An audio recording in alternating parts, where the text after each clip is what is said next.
because I'm married. You know, they say you get a lot more sex before you get married than after, and that's certainly true in my case. You know how some people sign a prenup? My wife signed a pre-note.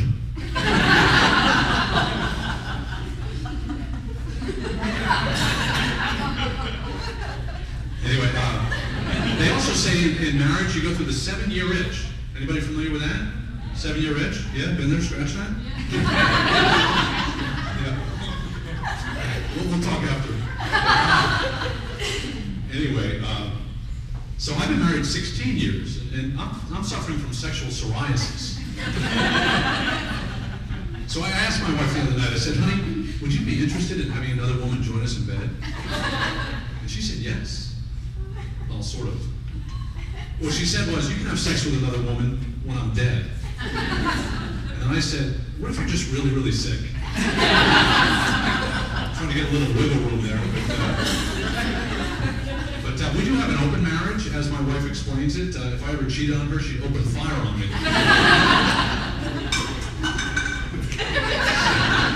Right, first person to be cut off right there. That's good. So that's why she got mad at me for,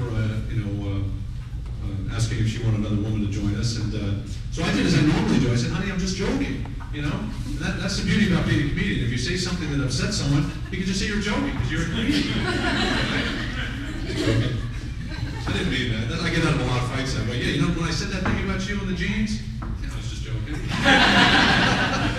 She wasn't joking when she hit me in the side of the head with a frying pan. But so anyway, so she was a little bit upset, and I said I was joking. You know, that is again the beauty of being a comedian. But you couldn't do that in any other occupation, right? I mean, you certainly couldn't do that if you were a doctor. I mean, could you imagine, Mrs. Anderson? I'm afraid the tumor was malignant.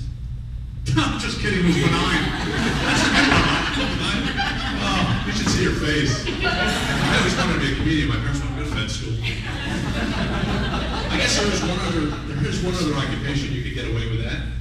If you said, look, I know what I told you, but you shouldn't have taken me seriously. After all, I am a politician. Right? Jokes on the American people. It's got to be tough to be a politician, though, don't you think?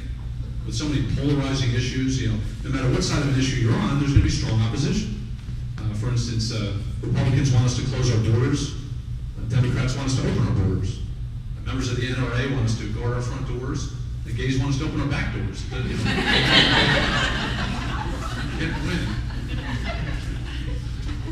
Anyway, and you have to be careful about what you say these days, right?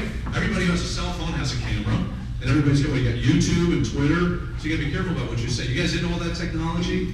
You know, MySpace and Facebook, you into that stuff? Yeah, my wife's into that. She likes to keep in touch with family and friends that way, but not me. Now, I don't want to be bothered by somebody I met once at a party. So I started my own website. It's called Get Out of My Facebook. For people I don't want to hear from again. Don't contact me. Anyway, texting. My wife's doing a lot of texting. You guys do a lot of sexting? You know what that is? Yeah? Yeah? Okay. For those of you who are not aware, sexting. Sexting is the transmission of sexually explicit text messages between cell phones. It's quite popular. I'm driving home from work the other night, and my wife sends me this really hot, sexy text message.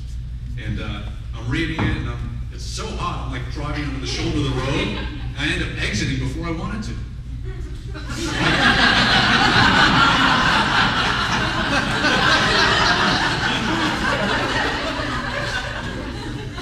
When I got home, I told my wife what had happened, and she said, great. Even during sexting, you get off prematurely.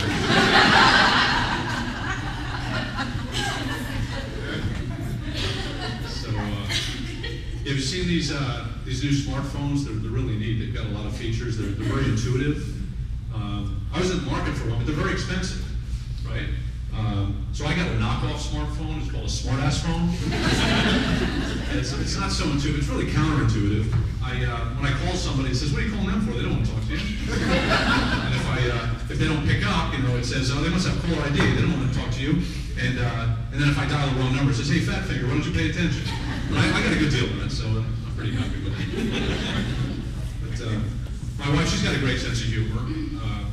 You know, she's had to put up with a lot. You know, being married to a Marine and putting up with deployments and stuff like that. I remember one particular time I was getting ready for a deployment, and at the time we had 2 boys, and I called the boys into the kitchen. I said, boys, I need you guys to be the men of the house while I'm gone. I need you to be big boys, okay? Because the last time I was on deployment, your mom said you kept crawling into her, you know, crawling into the bed, going in her room, and I want you to sleep in your own beds. And they promised me they would.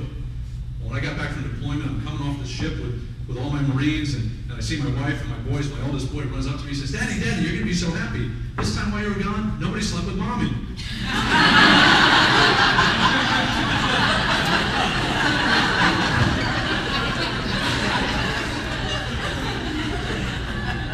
Music to my ears. But, she's had to put up with a lot. I mean, really has to. I mean, having 5 kids. I mean, she's a saint. You know, the Marine Corps doesn't have a medal that they could give her. I mean, it's just unbelievable. But you know, we had 3 boys first. When we had the first, we had 2 boys. It's okay. Because you finish it, you don't want to spill it, right?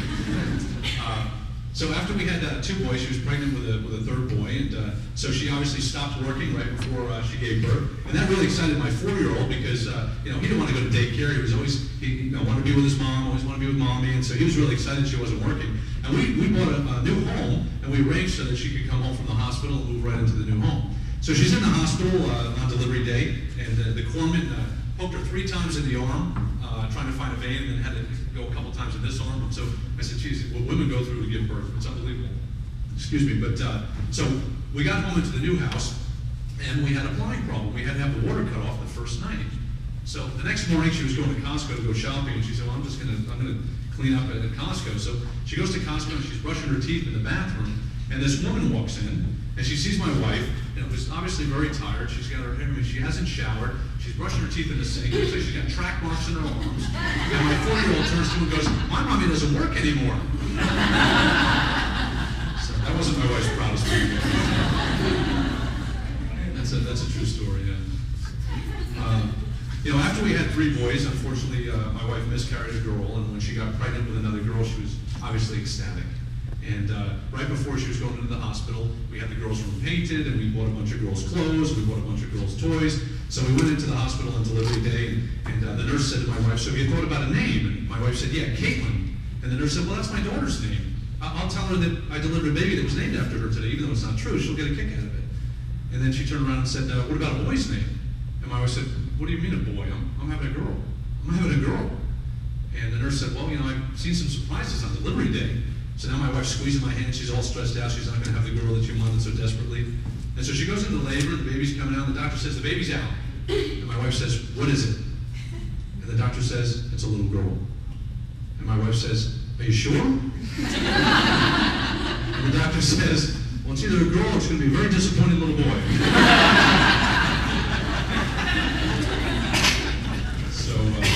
So now we have 5 kids. We have 5 kids. At least people are drinking, that's good. So now we have 5 kids. You know, when you have a family that size, sometimes it's hard to remember their names, right? You know, I'll be yelling, I'll be like, Michael, you, come here. And believe it or not, they can't remember our names sometimes. They call me Mommy, and they call my wife Daddy. The other day I was in the car with my son, and he goes, Mommy, I said, Jared, I'm your father. There's a big difference. Daddy shaves his face, and Mommy shaves her legs. And her face, just this little part of it.